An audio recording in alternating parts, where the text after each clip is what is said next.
Hello नमस्कार दोस्तों। तो कैसे हो आप सब। मैं इंजीनियर विष्णु कुमार आप सभी का इस computer educational platform VK Compact 2000 YouTube channel पर हार्दिक स्वागत करता हूं और उम्मीद करता हूं कि आप सभी लोग स्वस्थ होंगे और मस्त होंगे, लगातार हमारे इस प्लेटफॉर्म के साथ जुड़े रहे होंगे। तो हम आज के सेशन में बात करने वाले हैं एमएस पावर पॉइंट की, जो अपना 10वां चैप्टर बरकरार चल रहा है। इसका ये थर्ड सेशन है, तीसरी क्लास है। आइए इसको स्टार्ट करते हैं। इसमें बचे कुछ टॉपिक बच गए थे अपने, जैसे प्रेजेंटेशन को स्टार्ट करना, प्रेजेंटेशन को डिलीट करना और प्रेजेंटेशन का अंतिम रूप और रिव्यू और व्यू टैब, इनके बारे में आप इस सेशन के अंदर जानेंगे। ठीक है बेटा, चैप्टर नंबर अपना 9, यूनिट 9 सॉरी 10। क्या नाम है? MS power point. MS power point part third class चल रही है बेटा, तीसरा सेशन इसका चल रहा है, पार्ट थर्ड अपना। इसमें हम लोग को देखने को मिलेगा पार्ट थर्ड, सेशन थर्ड, तीसरे पार्ट में। आज के इसमें कंटेंट है अपना प्रेजेंटेशन को स्टार्ट करना। Start PPT presentation. Presentation start करना। स्टार्ट करना। हाँ भाई, प्रेजेंटेशन को स्टार्ट करने के लिए बेटा स्लाइड शो टैब का उपयोग किया जाता है। शॉर्टकट की बोले तो शिफ्ट F5 या F5। Shift F5 activate tab से स्लाइड्स को चलाना है, पीपीटी को स्टार्ट करना है तो शिफ्ट F5, और फर्स्ट स्लाइड से पीपीटी को स्टार्ट करना है तो F5 कीबोर्ड की शॉर्टकट की का उपयोग किया जाता है। स्लाइड शो टैब का उपयोग करके हम प्रेजेंटेशन को स्टार्ट करते हैं टैब के माध्यम से। ठीक है बेटा, डायरेक्ट लिख देता हूं स्लाइड शो टैब के माध्यम से। स्लाइड शो टैब के माध्यम से पीपीटी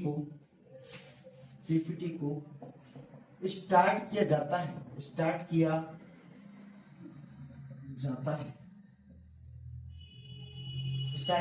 जाता है। पीपीटी को स्टार्ट भिन्न भिन्न प्रकार से कर सकते हैं। कौन कौन से प्रकार से कर सकते हैं देखिए आप। पीपीटी को विभिन्न प्रकार से स्टार्ट किया जा सकता है। विभिन्न प्रकार से स्टार्ट किया जा सकता है। जैसे देखिए पहला कौन कौन से ऑप्शन बेटा होंगे लिख देता हूं मैं। पहला अपना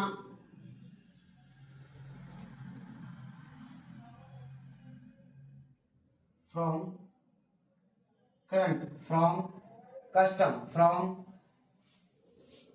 F5 के लिए बनाएगा स्लाइड शो।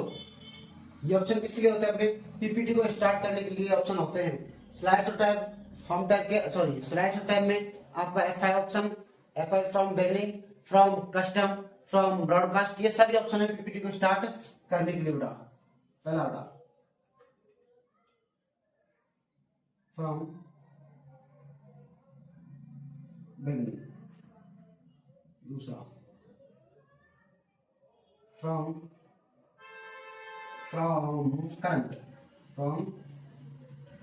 करंट, तीसरा फ्रॉम कस्टम, चौथा है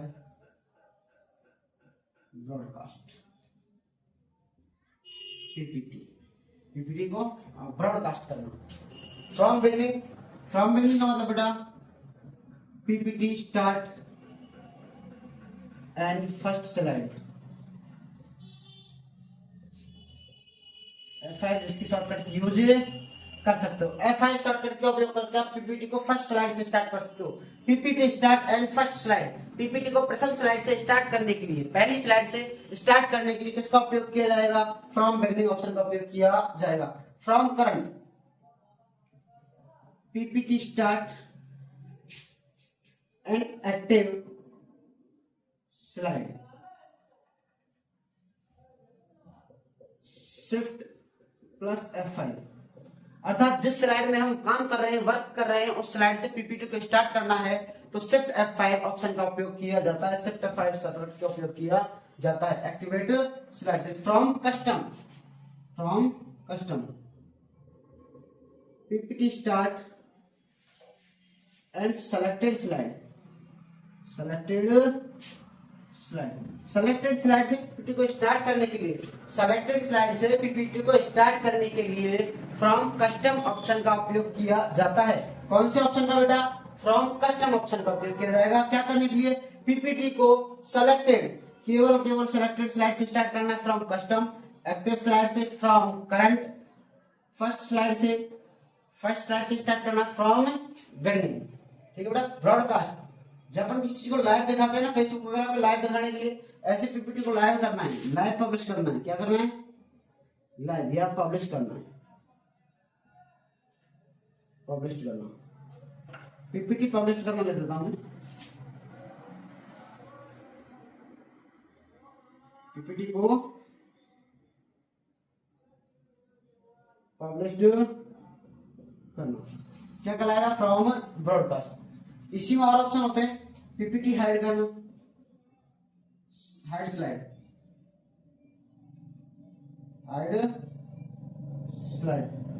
पीपीटी में किसी भी स्लाइड को हाइड करना है। क्या करना है? हाइड करना है।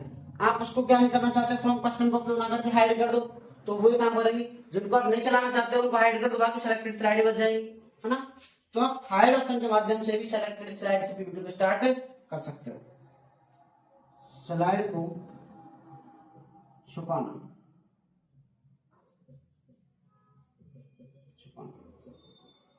स्लाइड्स को छुपाने के लिए किस ऑप्शन का उपयोग किया जाएगा भाई? Hide slide.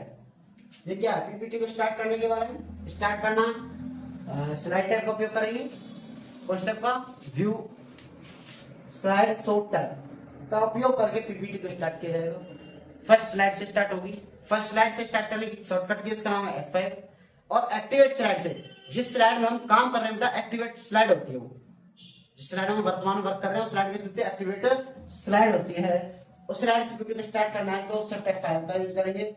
और from custom only selected slide से पीपीटी को सेलेक्टेड स्लाइड से स्टार्ट करना है। फ्रॉम ब्रॉडकास्ट पीपीटी को पब्लिश करना है बेटा, हाइड स्लाइड को छुपाना होता है। क्लियर? आप यहाँ तक नोट आउट कीजिए, फिर आगे बढ़ते हैं। पीपीटी को डिलीट कैसे किया जाएगा वो आपको बताते हैं। देख लिया? हटाए बेटा, इट्स ओके। हाँ भाई देखिए, सेव पीपीटी और डिलीट पीपीटी। पीपीटी को सेव करना है तो उसके लिए शॉर्टकट क्या होती है बेटा? Ctrl+S शॉर्टकट की माध्यम से पीपीटी को सेव किया जाता है। कोई भी टाइटल अगर नाम देके उसको सेव करेंगे तो Ctrl+S के माध्यम से क्या कर देंगे? सेव। पीपीटी को डिलीट करना है, क्या करना है? डिलीट करना है। पीपीटी को सेव करने के बाद जैसे वो डिस्प्ले पे आपको दिखाई देगी, स्क्रीन पे दिखाई देगी, तो डिलीट ऑप्शन के माध्यम से डिलीट प्लस एंटर दबा दीजिए। डिलीट प्लस एंटर से पीपीटी को डिलीट किया जाता है, ये भाषा वैसे लिखते हैं, डायरेक्ट आप इसे समझ लिया करो। सिर्फ डिलीट एंटर दबा रहा हूं, क्या करेंगे? डिलीट, और क्या होगी? वीडियो डिलीट किया जाता है, अर्थात पीपीटी रिसाइकिल बिन में मूव कर जाती है, रिसाइकिल बिन में मूव कर जाती है। क्या होता है? पीपीटी क्या होती है बेटा? रिसाइकिल बिन में मूव कर जाएगी आपकी डिलीट करने पर। हाँ भाई, डिलीट पीपीटी और सेव पीपीटी लिख लिया। अब देखिए पीपीटी का अंतिम रूप। हाँ भाई, नेक्स्ट कंटेंट नाम का पीपीटी का अंतिम रूप देखिए।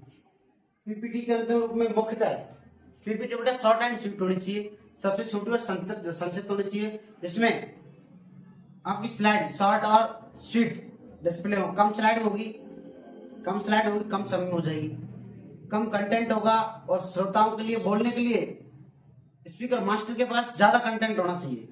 ग्राफिक्स और चित्र का उपयोग करना चाहिए समझाने में, और खुद की सेल्फ भाषा हो। पीपीटी में सभी स्लाइड्स के बैकग्राउंड का कलर सेम होना चाहिए, एक जैसी स्लाइड दिखनी चाहिए। ऐसे नहीं ऊबड़ खाबड़ टूटी फूटी दिख रही ना, सेम एकदम अच्छा सुंदर अट्रैक्टिव कलर होना चाहिए। अट्रैक्टिव मतलब यूएस की आंखों के लिए चुभे नहीं, उनको भाई अच्छा लगे, ऐसा कलर होना चाहिए। उसके बाद में क्या है बेटा, पीपीटी में ग्राफिक्स चार्ट इमेज का उपयोग करें, चित्र का उपयोग करें समझाने के लिए। भाषा थ्योरी पैराग्राफ कम लिखें, खुद बोल के ज्यादा समझाएं।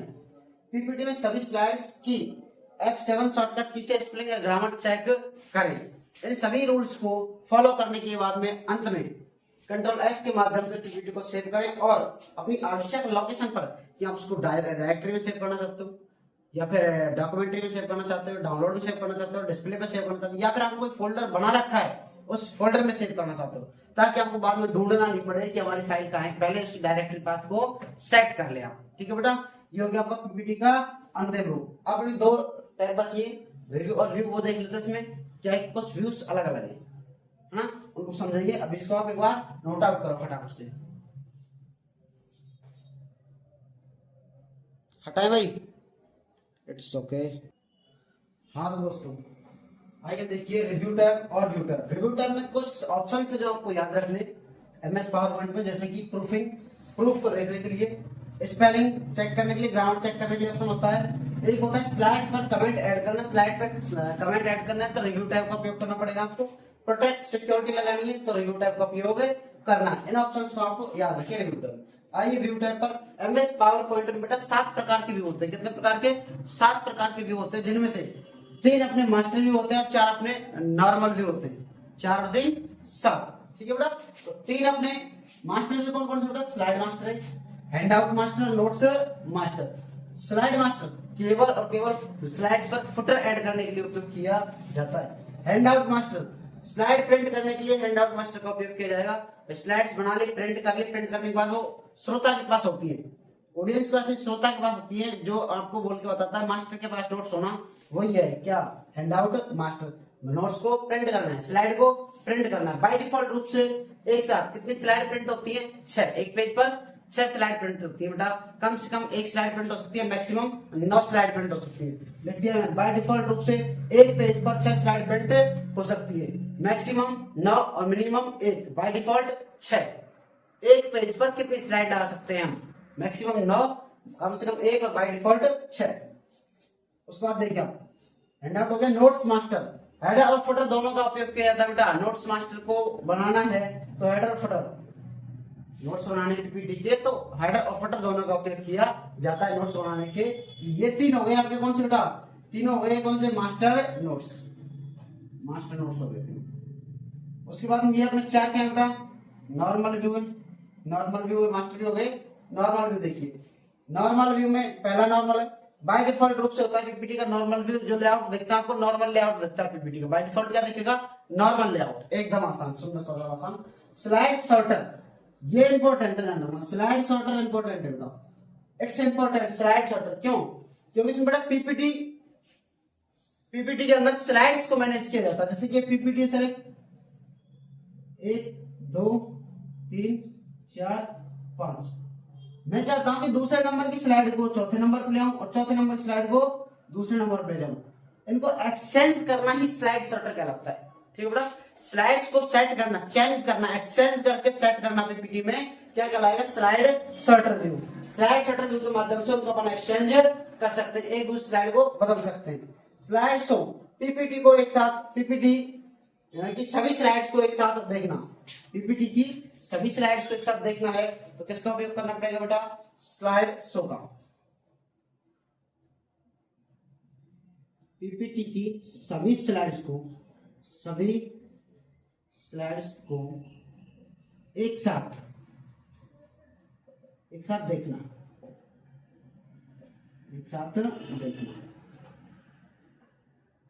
स्लाइड्स को एक साथ देखना है तो क्या करना पड़ेगा अपन को? स्लाइड शो ऑप्शन का उपयोग करना पड़ेगा। किसके अंदर से? नॉर्मल व्यू के अंदर से। ये हो गया आपके 7 प्रकार के व्यू जो एमएस पावर पॉइंट में होते हैं। इट्स ओके मित्रों, आप इसको यहां तक नोट आउट कर लीजिए। हाँ भाई लिख ले सभी पॉइंट। ठीक है, इसको स्क्रीनशॉट ले लो एक बार फटाफट से, फिर इसको मूव करते हैं, हटाते हैं।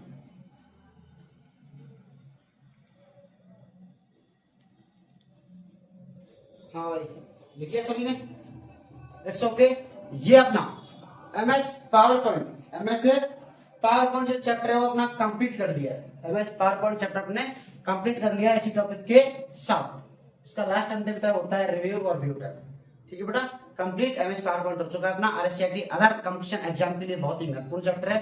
एक्सेल, पावर पॉइंट और एमएस वर्ड तीनों चैप्टर में आपको करवा चुका हूं। बाय डिफॉल्ट वैल्यूज मैंने लिखवा दी इसकी। कंप्लीट सिलेबस का हो चुका है एमएस पावर पॉइंट का। अब अगले सेशन में हम बात करेंगे अगले चैप्टर की, 11th नंबर चैप्टर की। आपको कंप्लीट आरएससीआईटी का सिलेबस इस प्लेटफॉर्म के माध्यम से प्रोवाइड करवाया जाएगा। ठीक है मित्रों, तो जो हमारा मित्र इस चैनल पे हमसे नया जुड़ा है, एक बार चैनल को सब्सक्राइब जरूर कर लेना और अपने मित्रों को भी शेयर कर देना। अगर सेशन अच्छा लगा हो सेशन को लाइक भी करें और अपने मित्रों को भी शेयर करें। It's okay friends, take care, bye. इसको नोट आउट कर लेना।